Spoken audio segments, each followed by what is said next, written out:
avec l'état de siège. Quelles sont vos communications en ce moment où vos collègues sont encore dans la salle? Très bien, donc je me présente, honorable Singoma Mwanza, président du caucus des élus du Nord Kivu, et à côté de moi il y a le caucus de l'Ituri. Donc la situation est celle-ci. Vous savez que depuis en tout cas plusieurs années, nous avons ces problèmes très graves que nous vivons au Nord Kivu et en Ituri. Donc chaque jour, nous voyons nos populations tuées, nous voyons nos mamans, nos sœurs, nos enfants, nos frères assassinés brutalement par des groupes armés. Nous avons en tout cas tous salué la décision du chef de l'État de mettre en place l'état de siège qui avait comme objectif de ramener la sécurité et la paix à l'Est, pour la province du Nord Kivu et de l'Ituri.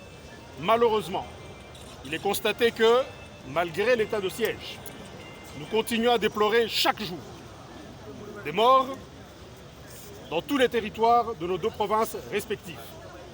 Et nous nous posons la question, est-ce que réellement l'état de siège pourra mettre fin à cette situation là-bas de massacre que nous avons à l'Est, ou bien est-ce qu'il faut se poser d'autres questions pour revenir à d'autres solutions?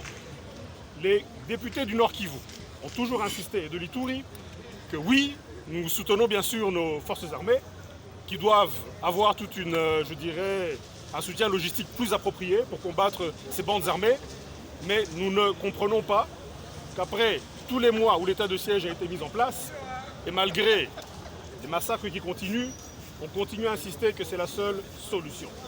Et malheureusement, ce que nous constatons aussi concernant l'état de siège, c'est qu'il a basculé plus vers une pression fiscale, mobilisation des recettes, etc., plutôt que de vraiment se concentrer sur la sécurité et la paix. Et c'est à cause de cette situation-là que nous avons pris cette décision de ne pas participer à une énième prorogation de l'état de siège et que nous avons décidé, notamment parce qu'on ne nous a pas donné la parole au niveau de huis clos dans le débat, de quitter la salle et même pour les prochaines sessions, nous n'allons pas participer tant que notre cri n'est pas entendu. Mais le cri, ce n'est pas le nôtre, c'est le cri de nos populations qui sont tuées là-bas à l'Est. Merci. Pourquoi on refuse le débat? Les plans de coupe. Le plan de vous rester encore.